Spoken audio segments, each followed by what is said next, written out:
J'accueille notre invité Bruno Retailleau. Bonsoir, merci. Bonsoir.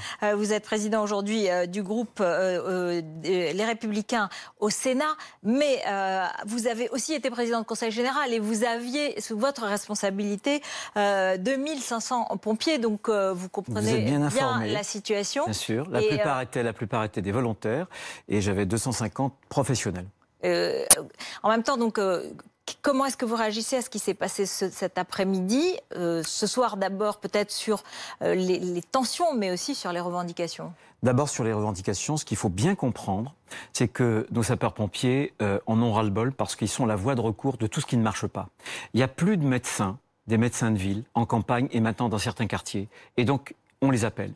Les urgences sont encombrées et donc souvent on les appelle. Le 15 régule pas toujours. Ensuite, on a des soucis. Qu'est-ce qu'il faut faire?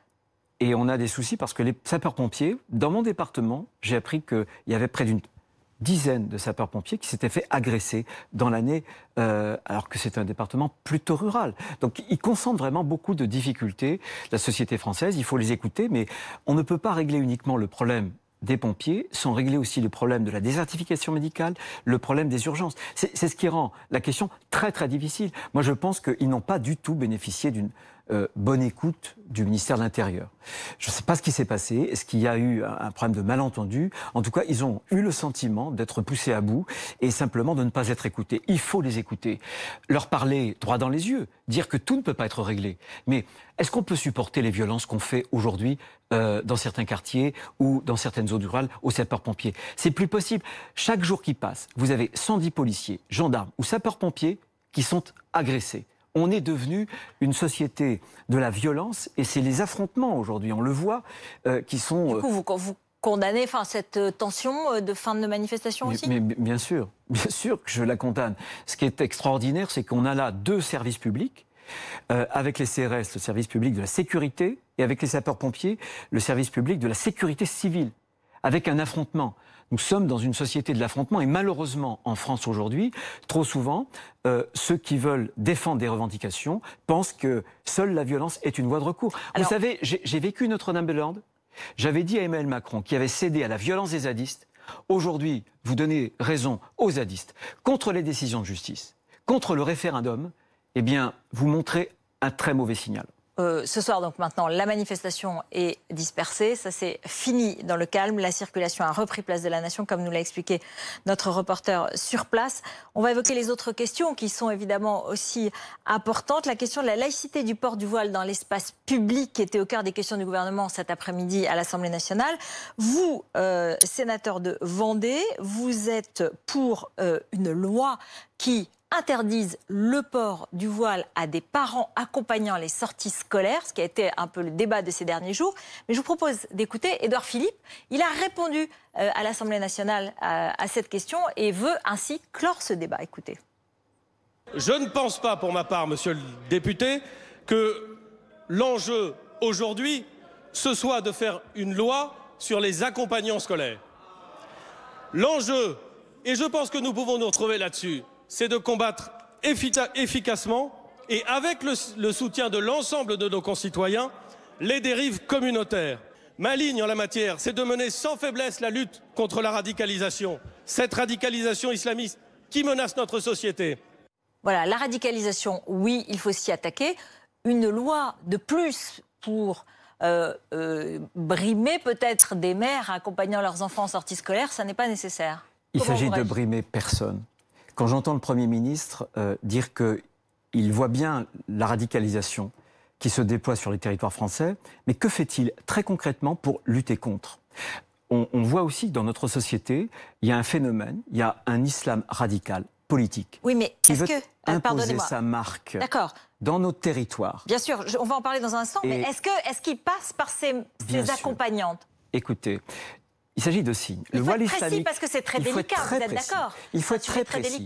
Je réponds au Premier ministre une fois de plus, par une forme d'hypocrisie politicienne, vous vous défaussez sur les directeurs d'école.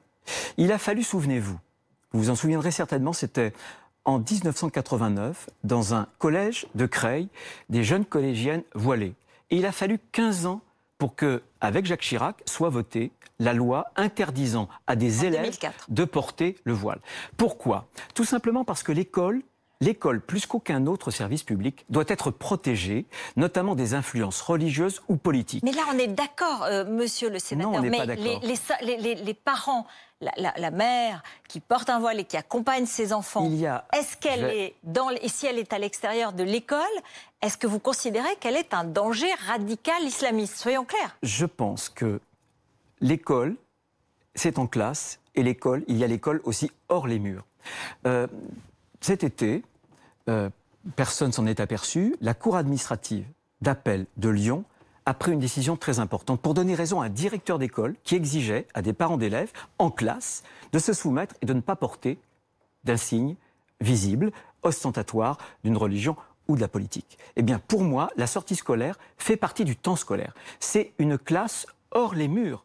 Et il faut que notre République se défende et puisse imposer une neutralité. Et sans doute que ce service public particulier qu'est l'école doit avoir une exigence rehaussée en matière de neutralité et de laïcité. C'est d'ailleurs l'exemple de la loi de 2004, puisque dans les services publics, ceux qui sont astreints au principe de laïcité, de neutralité, c'est les agents, les fonctionnaires, mais jamais les usagers. Si vous, demain, vous allez à la poste, vous pouvez venir avec un voile islamique si vous le souhaitez.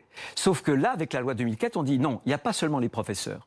Il y a aussi les usagers du service public, c'est-à-dire les élèves. Parce que, comme disait Jean Zay d'ailleurs, on a des consciences en formation. Populaire. On a des consciences en formation. Et un signe ostensible.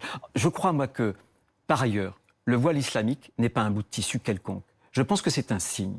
Et je pense qu'un certain islam politique l'utilise pour marquer une partie de la société. C'est d'ailleurs une visée à la fois séparatiste, sexiste aussi. Alors, on a lutté pour que la femme soit l'égale de l'homme. On sait très bien que par cette voie aussi, il s'agit de dire que souvent la femme est d'un rang inférieur à l'homme. Qu'est-ce qu'on veut faire aujourd'hui? Est-ce qu'on veut une république debout? Est-ce qu'on tient à nos principes, à nos valeurs ou pas? Le Premier ministre, je vais vous dire, le Premier ministre se défausse totalement. C'est un manque de courage total. Et ça ne m'étonne pas du tout parce que, regardez ce qui s'est passé à la préfecture de Paris. On est 10 jours après. Quelles sont les décisions qui ont été prises depuis? Est-ce que justement, 10 jours après cette attaque, qui fait qu'il y a une très grande nervosité, et c'est normal, et une grande inquiétude, et c'est légitime, qui pose des questions. Par ailleurs, il y a la situation, on va en parler, en Syrie, avec les Kurdes attaqués par les Turcs. Mais pour autant, est-ce qu'on peut faire de la surenchère sur ces questions? Non. Ou est-ce qu'on doit être dans le rationnel? Parce que vous dites, il faut interdire. Il faut interdire. On est dans l'opposition, c'est facile. Mais quand on est au gouvernement, comment on fait? Les arguments que j'utilise sont tout sauf irrationnels. Je vous ai cité un arrêt d'une cour d'appel administrative de Lyon. Je vous ai indiqué le raisonnement que j'ai, qui fait que l'école doit être un sanctuaire qui préserve les élèves de toutes les influences prosélytes, extérieures, religieuses ou politiques, et qu'on ne doit pas supporter les signes ostentatoires. Je vous ai dit par ailleurs que, pour moi, le temps de sortie scolaire, c'est le prolongement de la classe. C'est une école hors les murs. Vous voyez que je ne m'énerve pas, c'est avec beaucoup de calme. Je le fais aussi, je vais vous dire. Parce que on a des compatriotes de confession musulmane qui sont profondément français et qui ne sont pas dans une dérive fréro-salafiste. C'est aussi à eux qu'on le doit.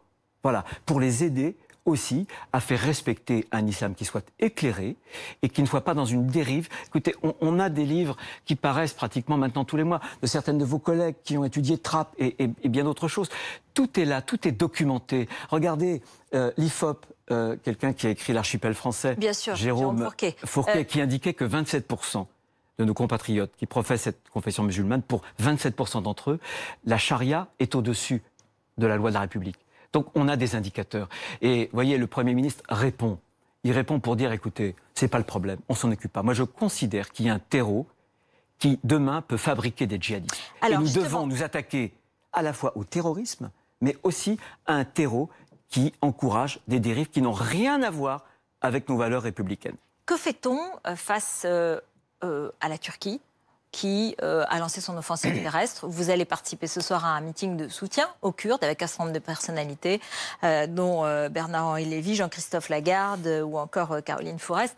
Et vous allez apporter votre soutien. Mais concrètement, si vous étiez au gouvernement, qu'est-ce que vous feriez? Est-ce que l'armée française, est-ce que l'Europe est en capacité de faire quelque chose? Bien sûr, bien sûr. Et malheureusement, on baisse les bras là aussi. Moi, j'ai été des tout premiers parlementaires à me rendre dans le Kurdistan irakien, à Erbil. C'était en août 2014, alors qu'il y avait tout cet exode, notamment des yézidis, des chrétiens, de la plaine de Ninive. Et j'ai vu à ce moment-là les Kurdes leur donner l'asile.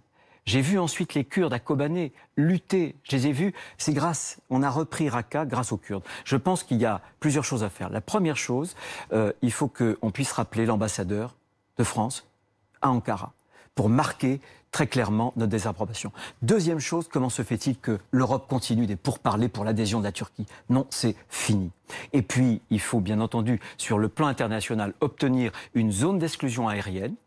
C'est important, et y compris en venir sur des sanctions économiques vis-à-vis de la Turquie. Son économie ne se porte pas bien. Je pense enfin, et pour moi c'est principal, je pense que dans ces dernières années, la France a commis sur le plan diplomatique une énorme erreur.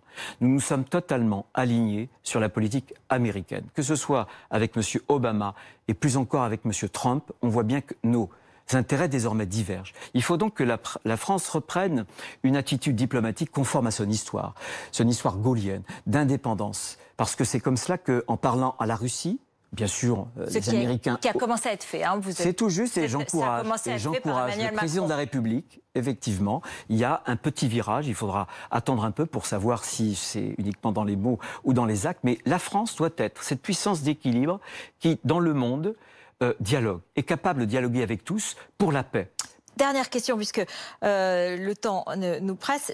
Aujourd'hui, ce soir, il y a eu le vote de la loi de bioéthique à l'Assemblée nationale en première lecture, donc elle ira au Sénat chez vous.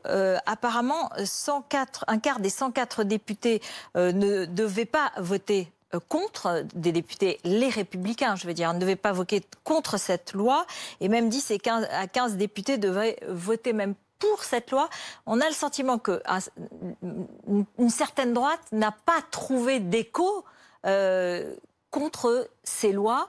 Vous en êtes un des représentants. Est-ce que vous n'êtes pas déçu par une forme de faible mobilisation? Cette loi, elle est passée, elle passera. Non, c'est des questions qui sont graves parce qu'il y a des désirs d'enfants, il y a aussi des souffrances.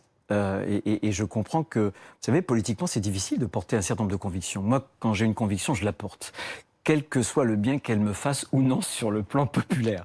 Moi, je pense qu'en tout cas pour la PMA sans père, la grande question, c'est que si on estime qu'un enfant n'a pas besoin de père, mais qu'on me le prouve, tant qu'on ne me l'aura pas définitivement prouvé, je pense que le principe de prudence, de précaution doit être à l'œuvre. Donc j'essaierai de porter cette voix-là dans le débat. Je pense par ailleurs que, évidemment, on l'a bien vu, c'est une marche sur la GPA, puisque désormais, on légalise en France, comme vous le savez sans doute, les conséquences d'une GPA à l'étranger. Donc je pense qu'il faudra, là aussi dans ce texte, remettre un certain nombre de verrous pour sortir de cette hypocrisie. On ne peut pas encourager des couples d'hommes français à louer des ventres de femmes à l'étranger alors que c'est interdit en France. Voilà. Et puis il y a d'autres, notamment sur l'embryon, et notamment sur les embryons chimères. Vous savez ce qu'ont fait les Japonais en prenant un embryon animal, en lui implantant des cellules toutipotentes humaines. C'est terrible ça, parce que ils nous ont expliqué que... pas tout à fait prévu dans la loi. Si, c'est dans la loi. L'inverse, c'est-à-dire qu'on ne peut pas prendre une chimère avec un embryon humain pour lui implanter des cellules animales, mais l'inverse était possible. Le Conseil d'État, d'ailleurs, avait indiqué qu'il faudrait sans doute fermer cette possibilité. Je n'ai pas encore lu totalement le texte, mais on voit... Je donne cet exemple pour dire qu'il y a certes la PMA sans père, mais il y a d'énormes enjeux. Et il ne faut pas que la loi disparaisse uniquement derrière cet aspect sociétal. Dernière question, chez les Républicains, Christian Jacob a été élu président. Il a dit qu'il ne serait pas candidat en 2022. Il ne souhaite pas la tenue de primaires. Vous aimeriez bien qu'il y ait des primaires chez les Républicains, je pense que par exemple, pour être candidat, quoi. Je pense que si on pouvait se passer de primaires, ce serait beaucoup mieux. J'ai toujours indiqué que les primaires, c'est sans doute le plus mauvais système, à l'exception de tous les autres. Simplement, il faudrait qu'on m'explique comment fait-on pour qu'on n'aille pas au premier tour de l'élection présidentielle avec des gens qui sont à l'extérieur de l'air. Xavier Bertrand, Valérie Pécresse. Comment fait-on pour pas s'auto-éliminer les uns les autres? Donc je crois qu'il va falloir se mettre autour d'une table, discuter et d'essayer de prévoir une règle qui puisse départager les uns et les autres. Parce que sinon, nous serons un certain nombre qui pourraient se présenter au premier tour de la présidentielle. Et alors là, vous seriez parmi eux et... Peu importe, je crois qu'on est dans une forme, si peu attractive pour les Français qu'aucun d'entre nous peut penser arriver à un deuxième tour et gagner. Donc je crois qu'il y a un travail sur les idées, sur les propositions. Vous m'aviez invité, vous vous souvenez, lorsque j'avais sorti un livre pour essayer d'alimenter ce débat politique. Bon, il faut que Christian puisse rassembler, mais il faut aussi travailler au fond pour qu'on dise aux Français sur plein de choses où Emmanuel Macron est en train d'échouer, sur la sécurité, sur la question... Un dernier mot, Bruno Retailleau, pardonnez-moi, mais peut-être vous pourrez nous aider à comprendre, hein, tout simplement. Dites-moi. Ce qui a pris François Fillon la semaine dernière lorsqu'il s'est exprimé et qui nous a expliqué que Macron était un petit joueur, je cite, et que lui, il avait fait sortir beaucoup plus de monde dans la rue sur sa réforme des retraites et que les Gilets jaunes, c'était pas grand-chose. C'est pas exactement. Vous lui avez parlé? Vous lui avez parlé? Non, très franchement. Je ne l'ai pas eu depuis, donc je ne peux pas répondre. Simplement, ce qu'il a essayé de dire, c'est comme ça que je l'ai lu, c'est que la République a été ébranlée avec les Gilets jaunes. Il avait connu des désordres beaucoup plus importants. Et cette faiblesse de la République, ça l'interrogeait. Mais ça doit tous nous interroger. Quand on voit les affrontements de ce soir, quand on voit ces dernières semaines, regardez tous les grands services publics de l'État, les gendarmes la semaine dernière, les sapeurs-pompiers, les urgences, l'école, les grands services publics sont en grève. Il y a quelque chose qui ne va pas, il y a quelque chose qui est en train de fracturer la République. Et s'il y a aujourd'hui en France des affrontements, ce sont des symptômes. Il faut s'en méfier. Merci beaucoup d'être venu sur notre plateau, Bruno Retailleau. Merci. Face à Duhamel, c'est tout de suite. On reparle de la Turquie, justement. À tout de suite.